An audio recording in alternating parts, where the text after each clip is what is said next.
Hello, everyone, and welcome.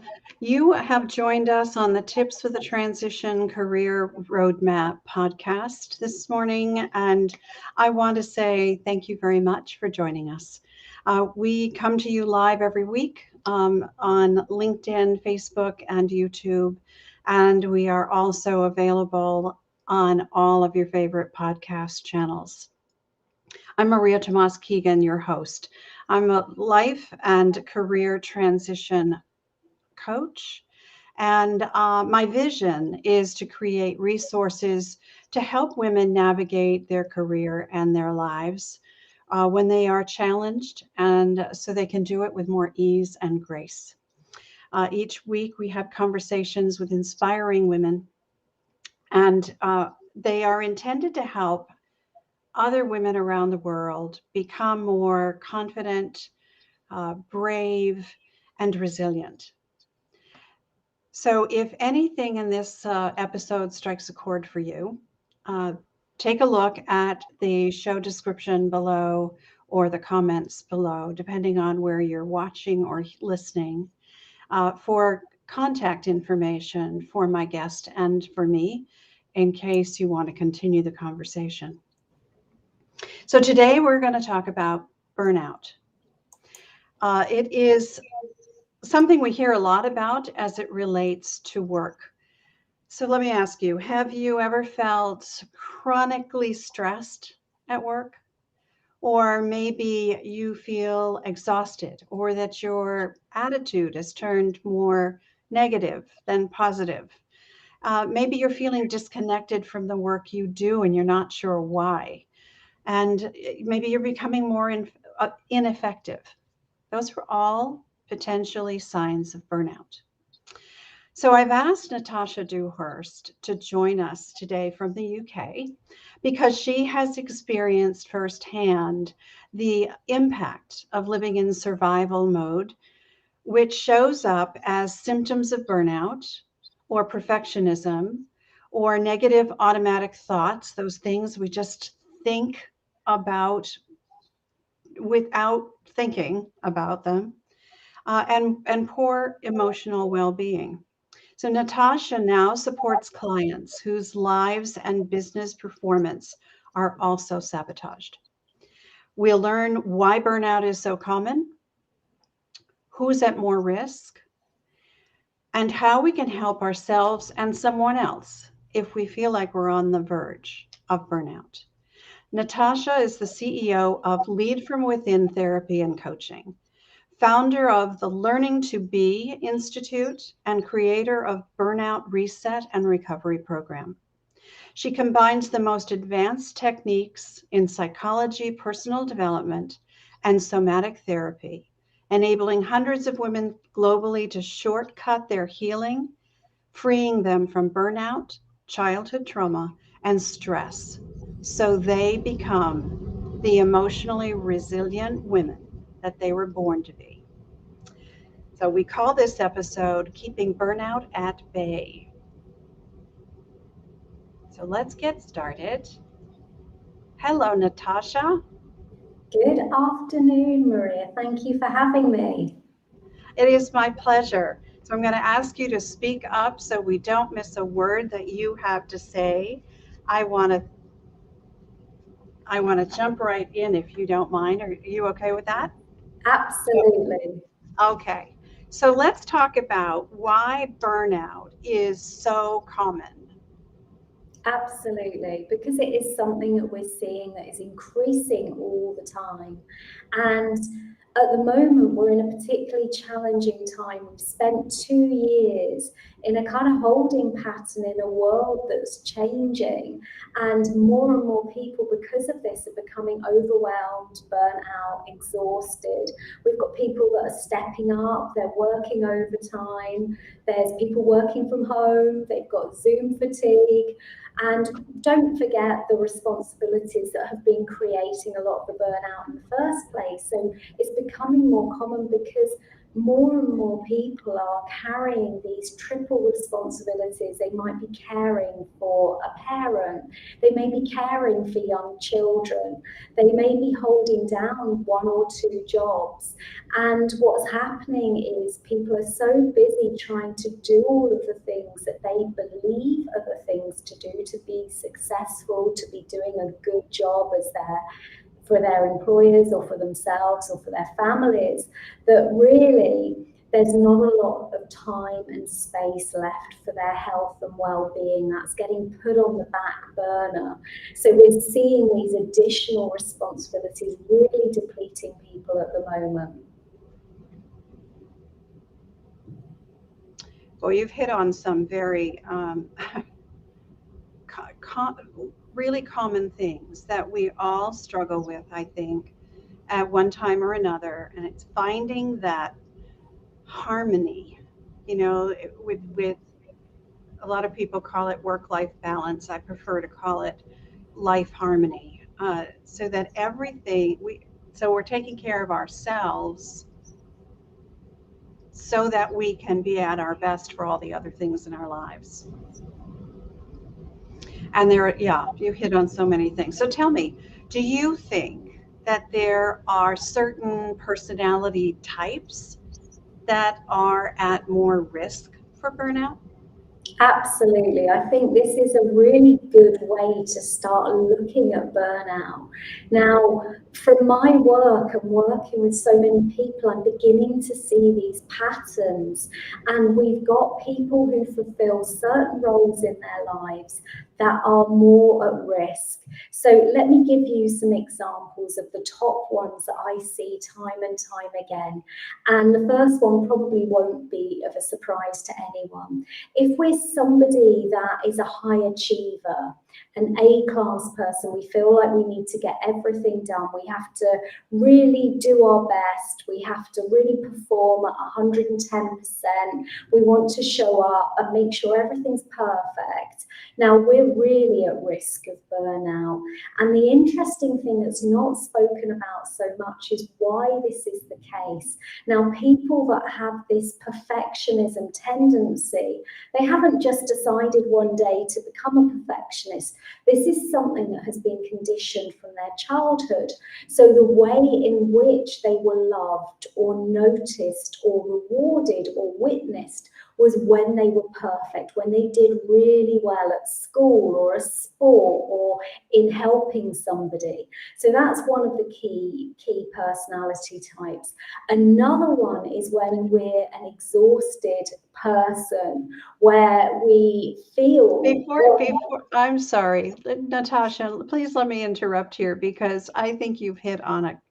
That the first one that you explained, and then I'm going to let you get to the next one. But I don't know about anybody watching, but I resonated so highly with how you described why we are perfectionists. I call myself a recovering perfectionist.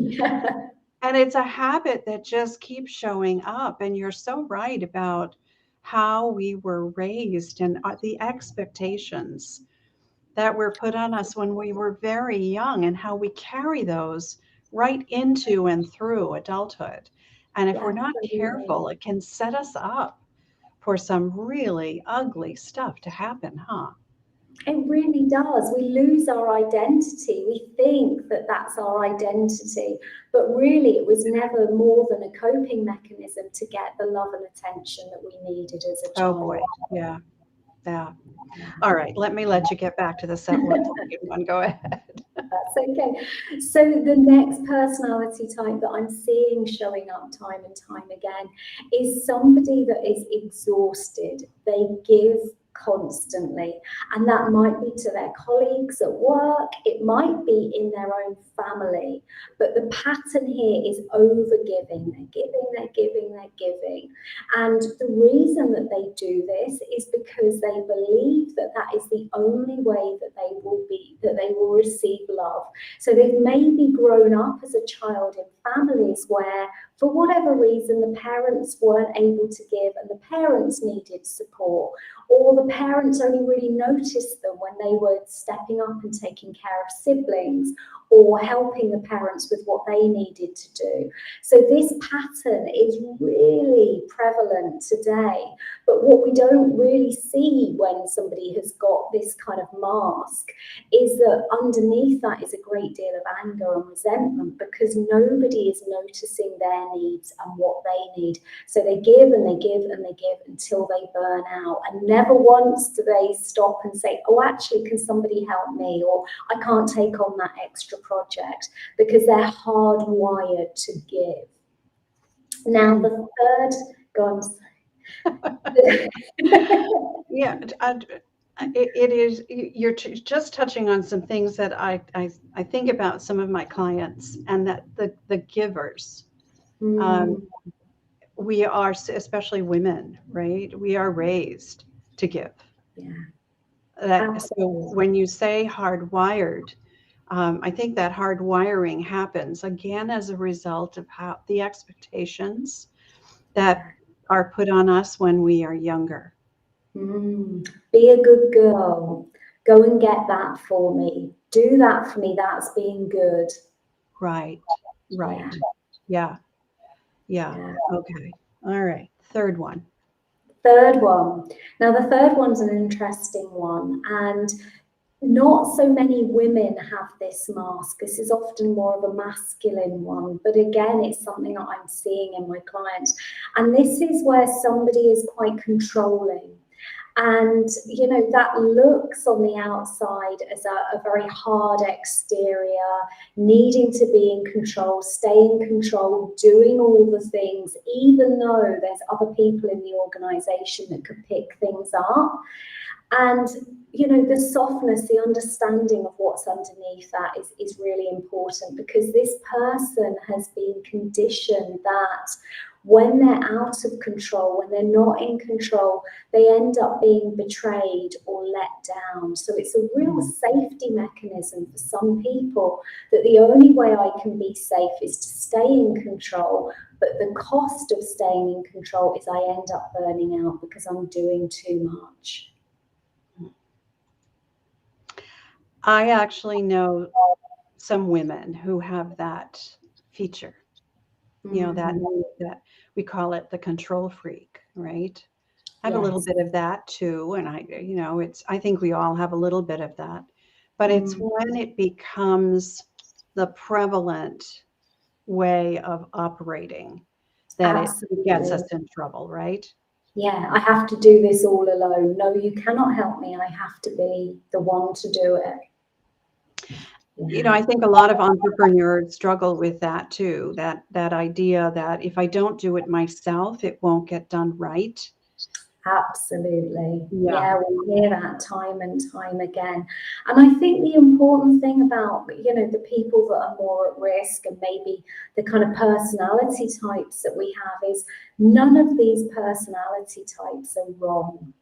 None of them are us kind of being the wrong person. They are the way in which we've learned to survive.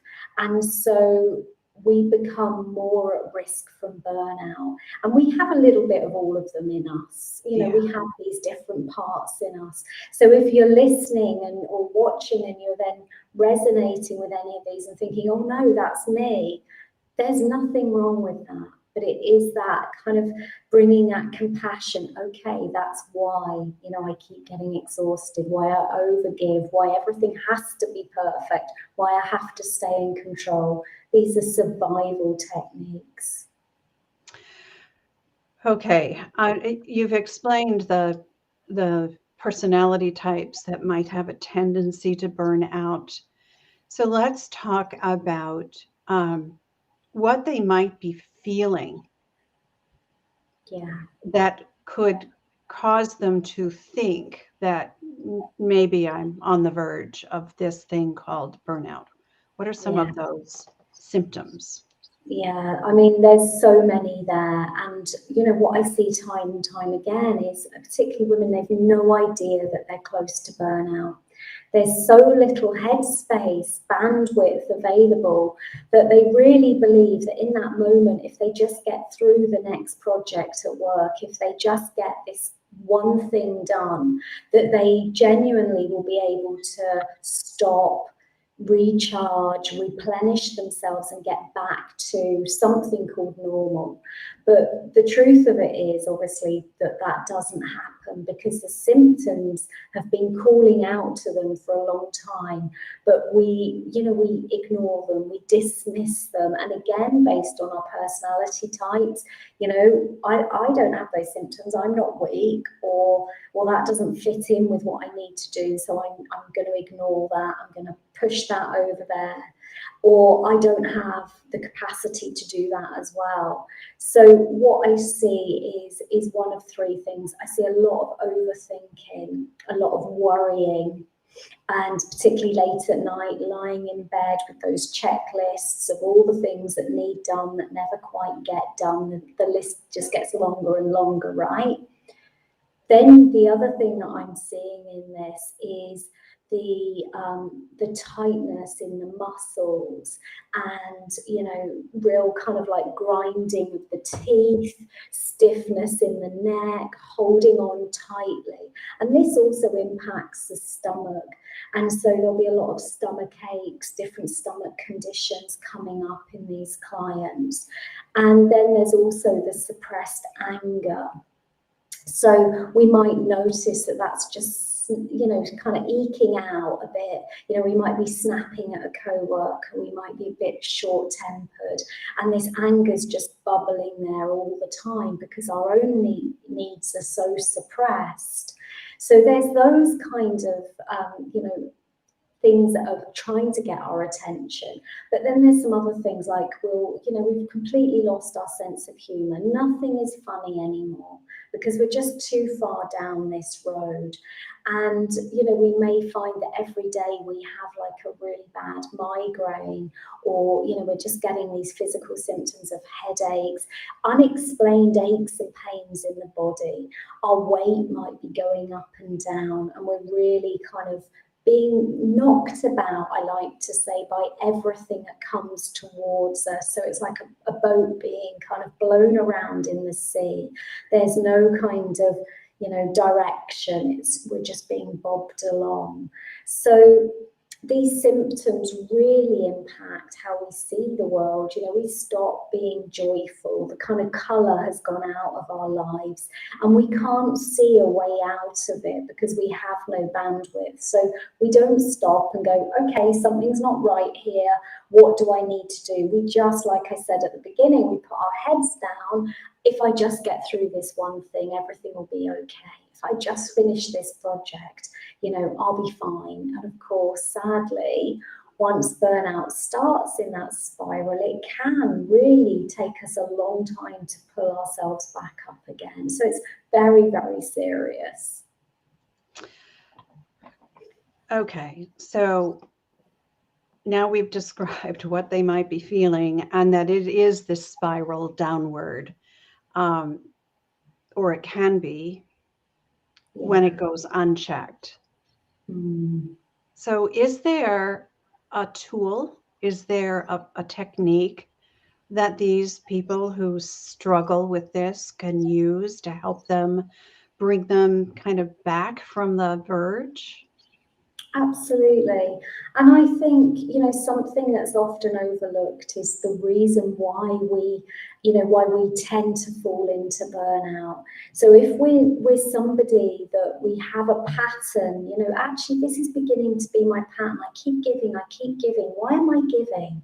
Or I need everything to be perfect and I can't relax if it's not done right.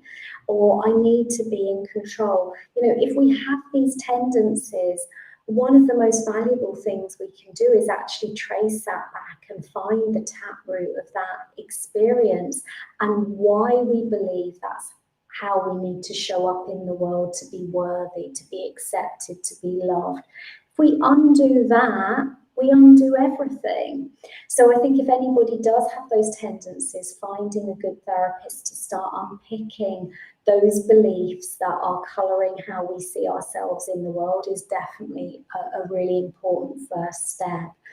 If we're not somebody that is aware of that, but we're getting these physical symptoms and somebody is saying to them, well, I think you might be on the verge of burnout, then I think at that case, it's really important to start auditing what we're doing with our time and where we're spending the majority of our time. So are we working 24/7 and forgetting completely the self-care? Are we having tokenistic self-care? Maybe we're going to the gym and we're really lifting heavy weights, or we're really pounding the treadmill. That isn't going to give relief to somebody that is already in that really tight energy. You actually need quite a contrasting exercise. So auditing what we're spending our time doing and how effective it is another really powerful tool. You know, it causes me to think about the people I know in my life and the people I coach who don't know how to relax. So when you described those who say, well, I get great exercise, I go to the gym 3 times a week or every day and I run or whatever, what's behind that, what's driving that could be the burnout. Yeah, And that it may is. be something that's not easy to recognize. No, it's really confronting to see that I'm actually spending my whole life avoiding being still. I'm avoiding self-care. I'm avoiding listening and looking inward. And Yeah. that can be really confronting. But Yeah. often the strategies we use to avoid that create more problems than actually undoing some of that. All right. So you mentioned that if you recognize that you're in this pattern and it's starting to take you over the edge, that finding a good therapist to help you figure out from where it stems is one way of people getting help. Are there others? Yeah, absolutely. There's so many things that we can do to support ourselves, and we'll move on to some of those tips and share those. But I think the components that make a healthy life are just as important for burnout as they are for any area. So if we're not getting regular quality sleep, then that needs to be one of the first things. Why are we not getting that sleep? What's getting in the way? If we're not drinking enough water and keeping hydrated, why not? How could you make that happen in your day?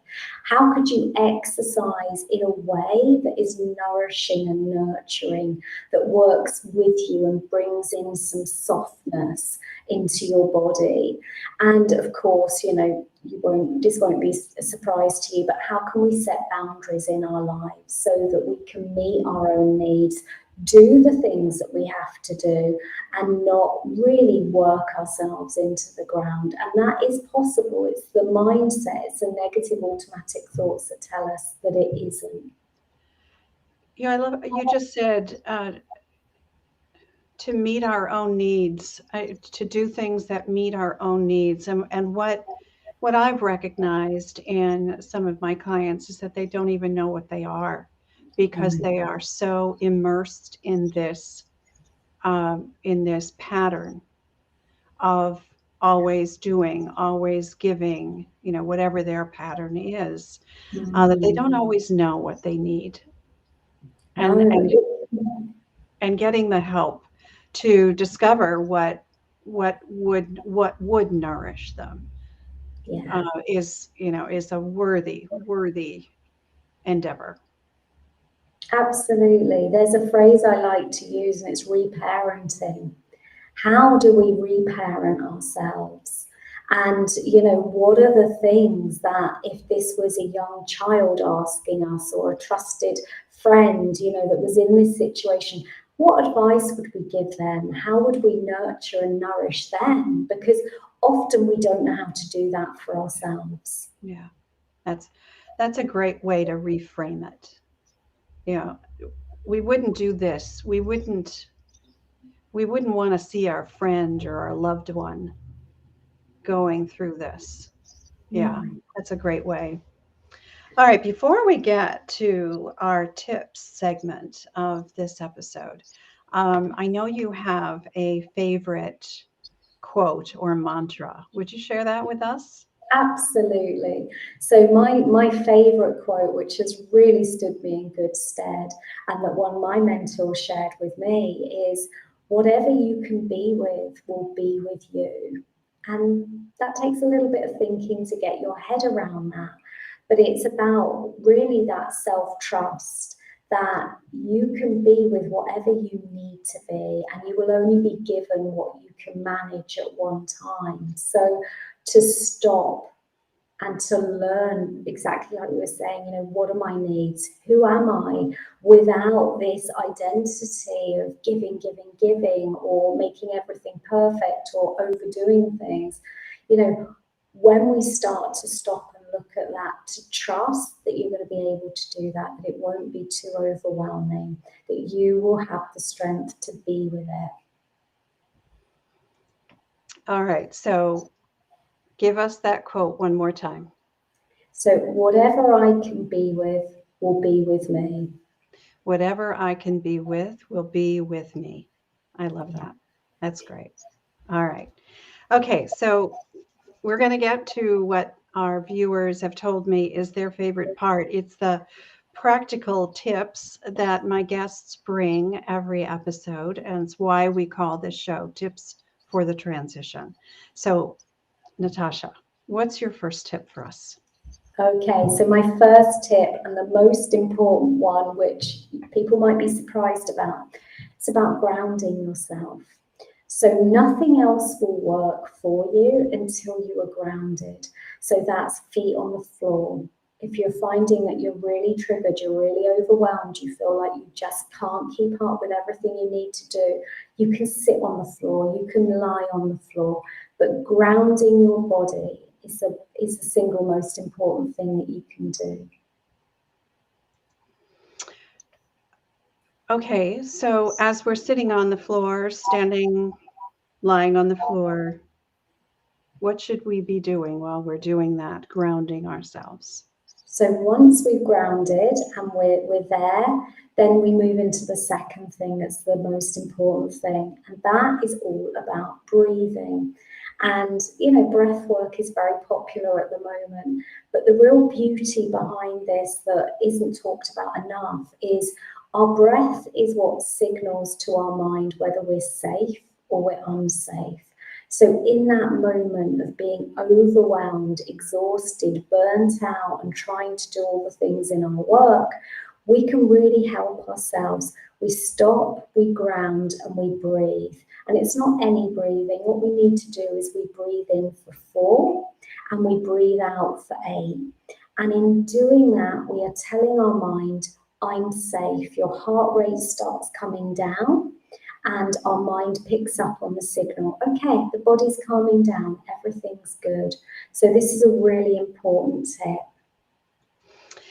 I love that, and that's so important. And I think we all forget, because breathing is a natural thing that happens automatically, as long as we're healthy. But to control our breathing, to relax as we breathe, and to count as we breathe, just helps us to settle down and, as you say, ground ourselves, settle in to our bodies. And when we do that, we can think more clearly.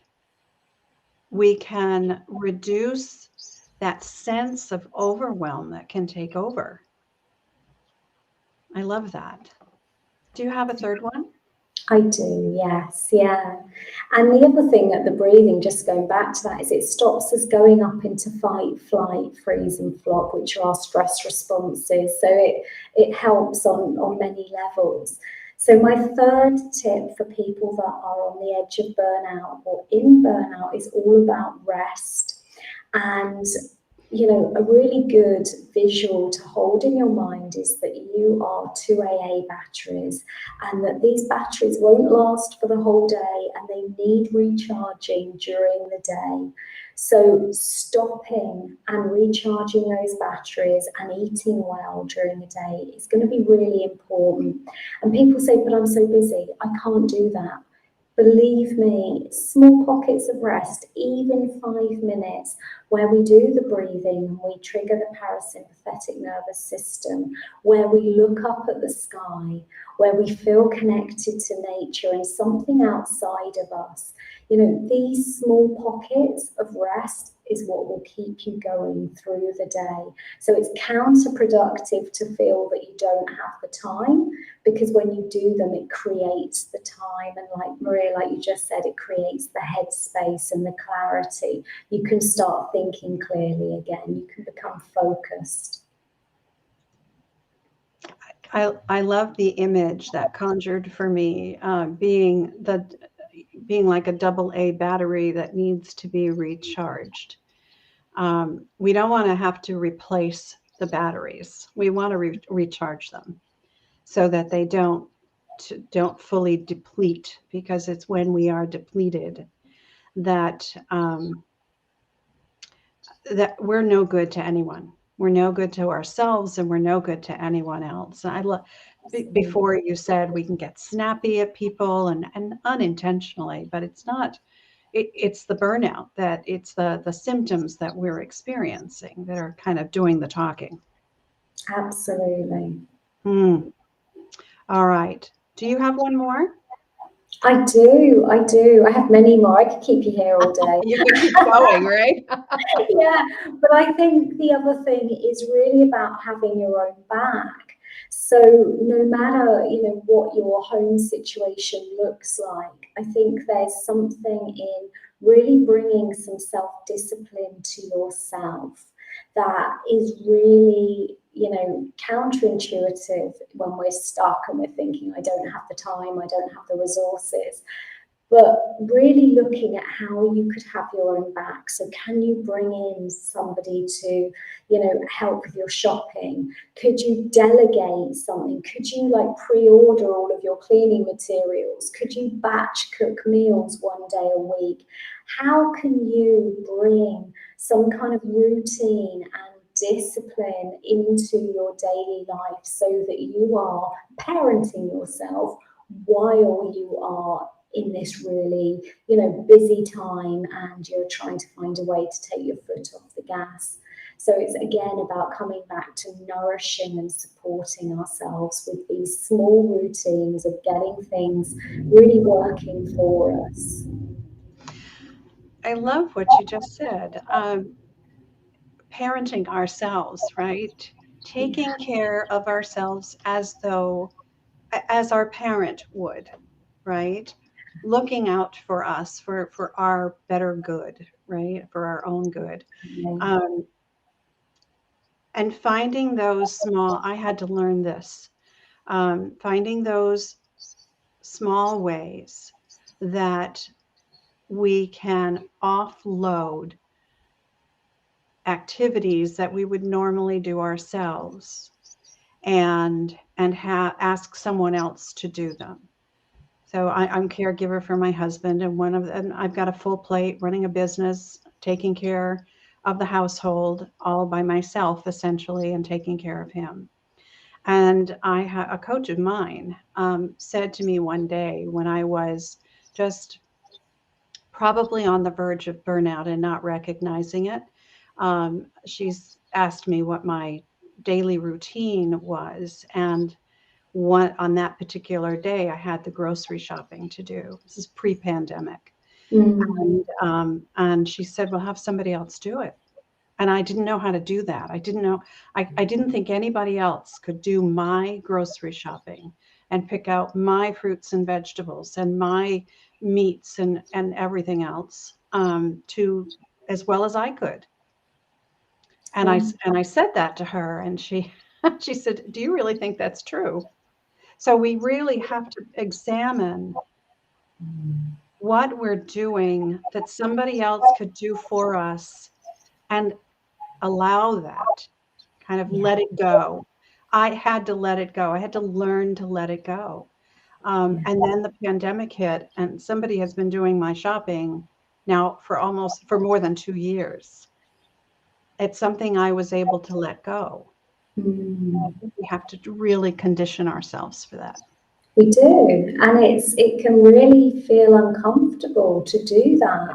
We can have all kinds of voices in our head that say, well, that's, you're being lazy, not doing your own shopping. That's selfish. That's indulgent. And these voices are never ours. They've come from something we've heard in the past. So to really change that is so powerful and so freeing. Yeah, absolutely. Natasha, thank you so much for your wisdom. I so appreciate your being here, because there are a lot of people in this world that is ever changing and faster than ever. And our careers are, and that burnout that we can feel that is usually associated with the work we do in the world, our careers, the work environment, it permeates every other aspect of our lives. So it's an important topic, and I really appreciate that you were here to share that with us. You are so welcome. Thank you. So I would like to ask you, because I am sure there are going to be people who want to reach out to you. What is the one best way that people can reach out to you, Natasha? Yeah, absolutely. So my Facebook page is a very good place for people to find me and to see what I'm about and what I've been doing. And that's www.facebook.com/Natasha and then C. Dewhirst, which is DEWHIRST. And you also have your website, which we're going to put up at the bottom of the screen, NatashaCarltonDewhirst.com. Thank you. All right. Natasha, thank you so much. I really appreciate you being here. You are so welcome. It's a beautiful conversation. And like you say, to get that information out to people so they can realise, actually, this is something other people are battling with. This isn't me failing or me not doing good enough. This is a common issue. Yeah, that's so right. That's so right. All right. Well, we could probably talk about this for another hour, but I need to bring this episode to a close. And I want to thank all of you for watching and listening. I appreciate your being a part of this community. As I said at the top of the show, I love creating and sharing resources with women. Plus, as a career and a life coach, I work with women to help them navigate challenging times with more ease and grace. So if something in this episode resonated with you, again, take a look below the video in the comments or the show description and look for the contact information for Natasha or for me, and connect with us. Continue the conversation. Our email addresses are there, our websites, as well as free trainings and ebooks. You can get a lot of information from that section below. And if you would like to continue the conversation on my Facebook group, it is called the Career Transition Roadmap, and the link for that is below as well. So let's meet again here next Wednesday at the same time, 10 a.m. Mountain Standard Time. I believe it's our time to thrive. Will you join me on that ride? Until next time, I'm Maria Tomás-Keegan, turning transition into triumph.